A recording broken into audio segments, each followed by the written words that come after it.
মুভির শুরুতে একটি ক্লাসরুম দেখানো হয় যেখানে সবকিছু একদম স্বাভাবিক মনে হচ্ছিল। ক্লাসের টিচার ইউকো সব ছাত্রছাত্রীদের হাতে দুধের প্যাকেট তুলে দেয়। সবাই দ্রুত সেই ফ্রি দুধ খেয়ে নেয়। শুধু কয়েকজন দুষ্ট ছেলে দুধ মেঝেতে ফেলে নষ্ট করছিল, কিন্তু ইউকো তাতে মোটেও পাত্তা দেয় না, কারণ তার পুরো মনোযোগ ছিল ক্লাসের বিশেষ দুজন ছাত্রের উপর, যাদের উপর সে প্রতিশোধ নিতে চায়। আসলে সে ওই দুধের সাথে কিছু একটা মিশিয়ে দিয়েছিল। যখন সে দেখে যে ওই দুজন ছাত্র তাদের পুরো দুধটুক খেয়ে নিয়েছে, তখন সে মনে মনে কিছুটা স্বস্তি পায়। এরপর সে ধীরে ধীরে নিজের সিটে ফিরে গিয়ে শান্ত গলায় ছাত্রছাত্রীদের জানায় যে এটি তার শেষ ক্লাস। ক্লাস শেষ হওয়ার বেল বাজলেই সে চিরতরে এখান থেকে চলে যাবে। এই কথা শুনে ছাত্রছাত্রীরা খুশিতে চিৎকার করতে শুরু করে। তাদের মনে হচ্ছিল যে তারা হয়তো টিচারকে জ্বালিয়ে স্কুল থেকে তাড়িয়ে দিচ্ছে, আর এই কারণে তারা সফল। কিন্তু ইউকো মোটেও দমে যায় না। সে জানতো যে ছাত্ররা ঠিক এমনই রিয়েকশন দেখাবে, তাই সে এগিয়ে গিয়ে ক্লাসরুমের দরজা বন্ধ করে দেয় যাতে বাইরের কোনো শব্দ ভেতরে না আসে। কিন্তু আসল কারণ ছিল অন্যটা। সে চাচ্ছিল না যে তার কথাগুলো ক্লাসের বাইরে কেউ শুনুক। সে ব্ল্যাকবোর্ডে বড় বড় অক্ষরে লিখে ফেট।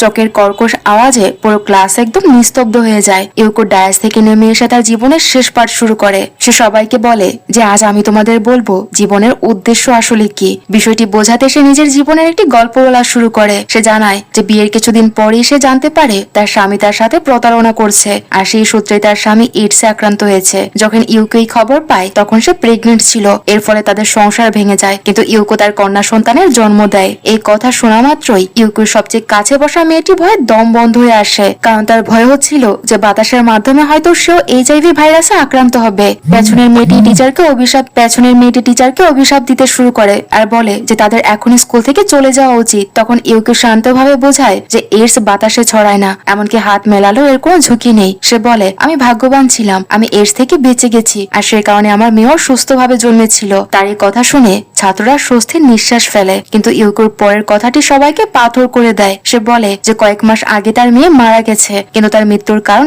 এইডস ছিল না। সে স্কুলের পরিত্যক্ত সুইমিং পুলে ডুবে মারা গেছে। সে আরো জানায় যে পুলিশ তদন্ত করে রায় দিয়েছিল যে এটি একটি দুর্ঘটনা বা পানিতে ডুবে মৃত্যু, এর পেছনে কারো হাত নেই। ইউকে সবার চোখের দিকে তাকিয়ে বলে পুলিশ যাই বলুক, আমি জানি আমার মেয়েকে খুন করা হয়েছে, আর আমি খুনিদের চিনিও। তারা এই ক্লাসেই বসে আছে। তারা দুজনে মিলে আমার মেয়েকে মেরেছে। আমি এখনই তাদের নাম বলবো না। গল্পের খাতিরে তাদের আমরা স্টুডেন্টস এ আর স্টুডেন্ট বি বলে ডাকবো। এরপর ইউকে বলতে শুরু করে যে কিভাবে তার মেয়ে মারা গেছে। কয়েক মাস আগে ইউকে তার মেয়ের সাথে শপিং মলে গিয়েছিল।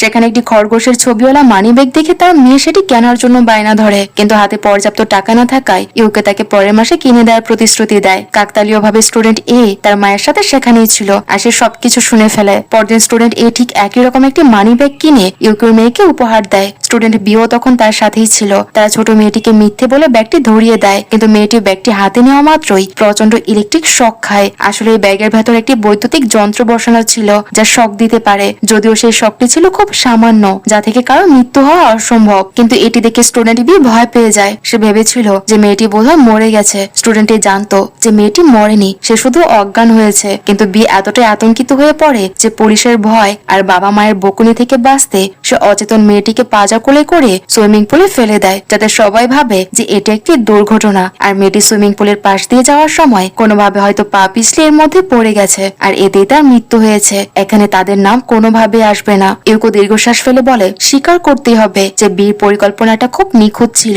পুলিশও কোনো প্রমাণ পায়নি, কিন্তু আমি পেয়েছি, কারণ আমি ওই পুলের পাশ থেকে সেই ব্যাগটি উদ্ধার করেছি, আর ভেতরে সেই ইলেকট্রিক ডিভাইসটিও পেয়েছি। আমার সন্দেহ তখনই নিশ্চিত হয়েছিল যখন মনে পড়লো যে কয়েকদিন আগেই দুই ছেলে ঠিক একই ব্যাগ আর ডিভাইস দিয়ে আমার সাথে প্রাঙ্ক করার চেষ্টা করেছিল। ইউকো তার কথা চালিয়ে যাচ্ছিল। স্টুডেন্ট এ আমাকে বলেছিল যে এটি তার এক বিশেষ আবিষ্কার। সে তার নাম দিয়েছিল অ্যান্টি থেফট ওয়ালেট বা চোর ধরার মানি ব্যাগ। তার দাবি ছিল কোনো চোর যদি এটা চুরি করার চেষ্টা করে তবে সে ইলেকট্রিক শক খাবে আর ভয়ে সেখান থেকে পালিয়ে যাবে। সে তার এই আবিষ্কারটি সায়েন্স এক্সিবিশনে পাঠাতে চেয়েছিল, কিন্তু আমি তাকে বাধা দেই, কারণ ব্যাগের ভেতরে কারেন্টের ভোল্টেজ ছিল অনেক বেশি। যদি কারো হাত ভেজা থাকে তবে এই শক তার জন্য মারাত্মক হতে পারত। নিরাপত্তার খাতিরেই আমি তার এই আবেদনটি নাকচ করে দেই। ইউকো দীর্ঘশ্বাস ফেলে বলে কিন্তু আমি জানতাম না ওই ছেলেটি এতটা অহংকারী যে আমার সিদ্ধান্তের তোয়াক্কা না করেই সে সোজা প্রিন্সিপাল প্রিন্সিপালের কাছে গিয়ে সই করিয়ে আনবে। ভাগ্যের পরিহাস দেখো, প্রিন্সিপালও বিষয়টিকে কোনো গুরুত্ব দেননি। প্রতিযোগিতায় বিচারকরা লক্ষ্য করেছিল যে এই প্রজেক্টে কোনো সেফটি মেজার নেই, তবুও স্টুডেন্ট এর সেরা আইডিয়ার পুরস্কার জিতে নেয়। সে ভেবেছিল এই আবিষ্কার তাকে বিশ্বজুড়ে খ্যাতি এনে দেবে, কিন্তু তার খবরটি খবরের কাগজের এক কোনায় ছোট করে ছাপা হয়। সেই খবরের ঠিক পাশেই বড় হেডলাইনে ছিল একটি 13 বছরের মেয়ের গল্প যে তার পুরো পরিবারকে খুন করেছে। স্টুডেন্ট এ আসলে বিখ্যাত হতে চেয়েছিল, আর এই খবরটি তাকে পাগল করে দেয়। সে যে কোনো ভাবেই নিজের পরিচিতি বাড়াতে চাচ্ছিল। সে বুঝতে পারে যে বিজ্ঞান দিয়ে সে যতটা না পরিচিতি পাচ্ছে, অপরাধ জগৎ মানুষকে তার চেয়ে দ্রুত বিখ্যাত করে দেয়। এরপর থেকে তার মনের ভেতর শয়তানি বুদ্ধি ঘুরপাক খেতে শুরু করে। প্রথমে তার কোনো বন্ধু ছিল না, পরে সে স্টুডেন্ট বির সাথে বন্ধুত্ব করে। বি ছিল ক্লাসের সবচেয়ে অদ্ভুত আর ভীতু ছেলে। সে পড়াশোনায় একদমই ভালো ছিল না, আর কারোর সাথে সে মিশতও না। একদিন স্কুল ছুটির পর আমি তাকে ভিডিও গেমের দোকানে ধরে ফেলি। শাস্তি হিসেবে তাকে সুইমিং পুলের চারপাশ পরিষ্কার করতে বলি। সেই থেকে স্টুডেন্ট বি আমাকে মনে মনে ঘৃণা করতে শুরু করে। যখন এ আর বি একসাথে সময় কাটানো শুরু করে, তারা বুঝতে পারলো যে তাদের দুজনের শত্রু একজনই, আর সেটা হলো টিচার ইউকো। আর আমার উপর সেই রাগ মেটানোর জন্য তারা আমার ছোট্ট মেয়েটিকে টার্গেট করেছে। সেদিন স্টুডেন্ট এই ইচ্ছে করেই ব্যাগের ভোল্টেজ বাড়িয়ে দিয়েছিল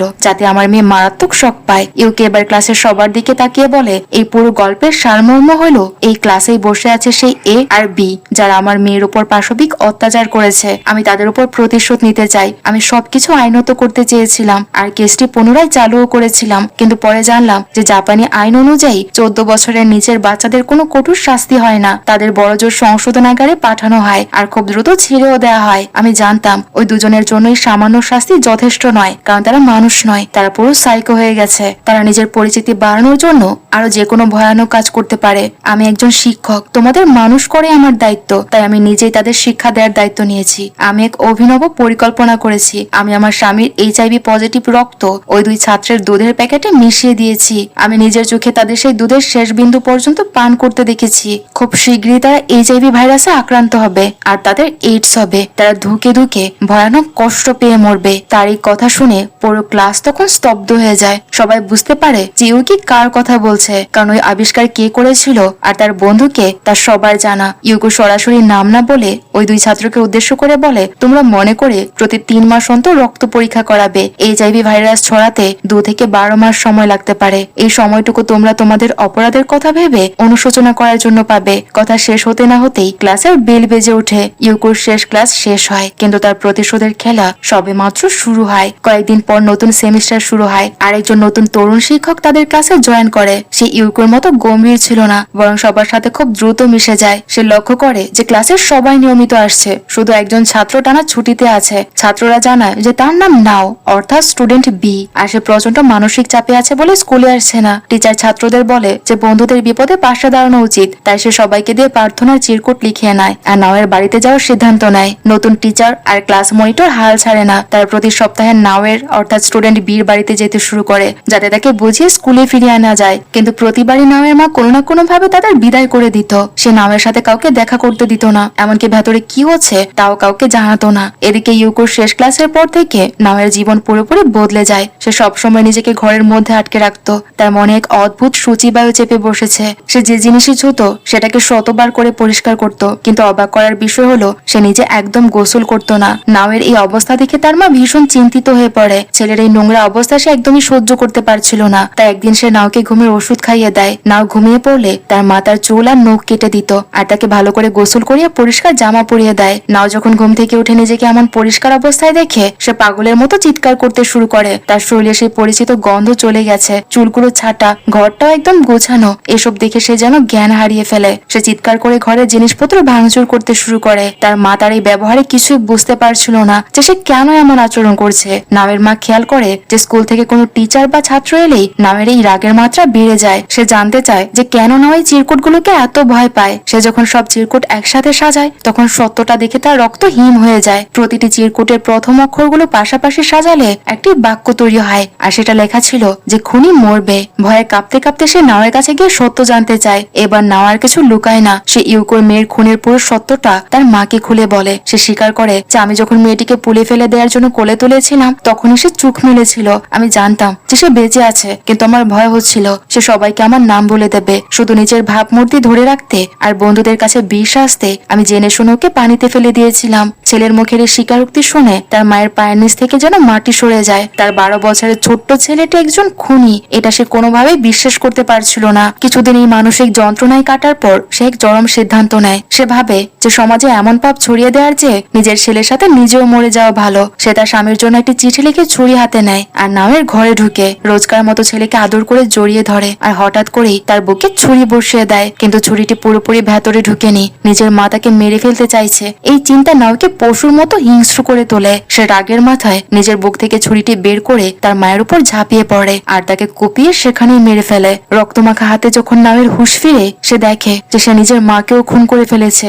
একটি নয় বরং 2টি খুনের অপরাধবোধ তাকে আষ্টে পিষ্টে জড়িয়ে ধরে। অন্যদিকে অ্যান্টি থেফট ওয়ালেট বানানো সেই ছাত্র ওয়াতানাবে অর্থাৎ স্টুডেন্ট এ তখন অন্য সংকটে। স্কুলের সবাই তাকে HIV পজিটিভ ভেবে সারাক্ষণ খেপাতে থাকে। একদিন সহ্য করতে না পেরে সে নিজের আঙুল চিরে রক্ত বের করে সবাইকে ভয় দেখাতে শুরু করে আর সে বলতে থাকে যে বেশি বাড়াবাড়ি করলে তোদের শরীরেই রক্ত ঢুকিয়ে দেব। ক্লাস মনিটর এই অবস্থায় ওয়াতানাবের পাশে দাঁড়ালে বাকি ছাত্ররা তাকেও হেনস্থা করতে শুরু করে। তারা মনিটরকে বাধ্য করে ওয়াতানাবেকে চুমু খেতে বলে যাতে সেও আক্রান্ত হয়ে পড়ে। পরে বাড়ি ফেরার পথে ওয়াতানাবে মনিটরকে থামিয়ে তার HIV টেস্টের রিপোর্ট দেখায়। রিপোর্টটি ছিল নেগেটিভ। সে জানায় যে আমার এইডস নেই, তাই তোমার ভয়ের কিছু নেই। কথা বলতে বলতে মনিটর জিজ্ঞেস করে যে সে কেন এসব করছে। তখন ওয়াতানাবে তার জীবনের গল্প বলা শুরু করে। তার মা ছিল একজন প্রখ্যাত বিজ্ঞানী, কিন্তু তার বাবা ছিল সাধারণ বুদ্ধি সম্পন্ন একজন মানুষ। ওয়াতানাবের জন্মের পর তার মায়ের গবেষণার কাজ বন্ধ হয়ে যায় আর সে তার মাকে হারিয়ে ফেলে। মায়ের মনোযোগ পাওয়ার জন্যই সে সবসময় নিজেকে বিখ্যাত করার চেষ্টা করত,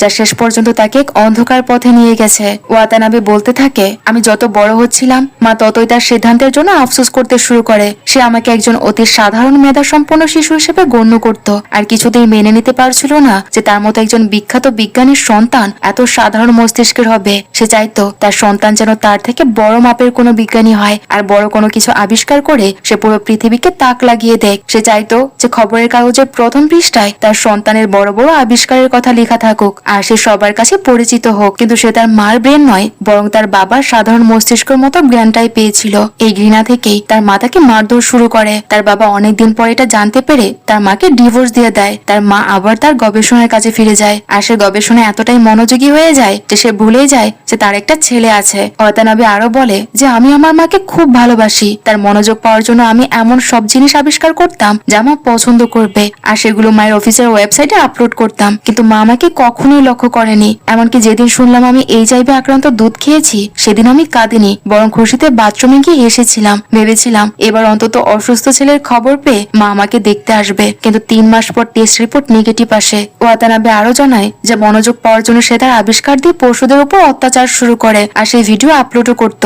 মানুষের নৃশংসতা দেখে পৈশাচিক আনন্দ পাচ্ছিল আর তার ভিডিওর ভিউ বাড়তে শুরু করে। এদিকে ক্লাস মনিটর তার এই করুণ কাহিনী শুনে তার প্রতি সহানুভূতিশীল হয় আর তারা বন্ধু হয়ে যায়। কিন্তু বাড়ি যাওয়ার সময় মনিটর ভুল করে তার ডায়েরিটি ওয়াতানাবের কাছে ফেলে যায়। ওয়াতানাবে ডায়েরিটি পড়ে একদম স্তব্ধ হয়ে যায়। সে জানতে পারে যে মনিটর আসলে টিচার ইউকোর সাথে হাত মিলিয়েছে। মনিটর আর নতুন টিচার দুজনেই ইউকোর থেকে টাকা নিয়ে নাওয়ের বাড়িতে চিরকুট পাঠাতো। এমনকি চিরকুটে খুনি শব্দটিকে হাইলাইট করার বুদ্ধিও ছিল মনিটরের। ওয়াতানাবে বুঝতে পারে এই পৃথিবীতে কেউ বিশ্বাসযোগ্য নয়। সে নিশ্চিত হয় যে মনিটর তার সাথে বন্ধুত্বের নাটক করছিল আর ইউকোর হয়ে প্রতিশোধ নেওয়ার জন্যই তার কাছাকাছি আসতে চাইছিল। পরদিন যখন মনিটর তার মায়ের পুরনো ল্যাবে ওয়াতানাবের সাথে দেখা করতে আসে, ওয়াতানাবে তার উপর ঝাঁপিয়ে পড়ে। সে রাগের মাথায় একটি বড় ছুরি দিয়ে মনিটরকে নৃশংসভাবে হত্যা করে আর তার দেহ খণ্ড বিখণ্ড করে ফ্রিজে জমিয়ে রাখে। জাপানি আইন অনুযায়ী তার বয়স কম হওয়ায় সে কোনো শাস্তির ভয় পেত না। এরপর সে একটি নিজের ভিডিও তৈরি করে যেখানে সে তার সব অপরাধ কবুল করে নেয় আর জানায় যে সে স্কুলে একটি বোমা সেট করেছে।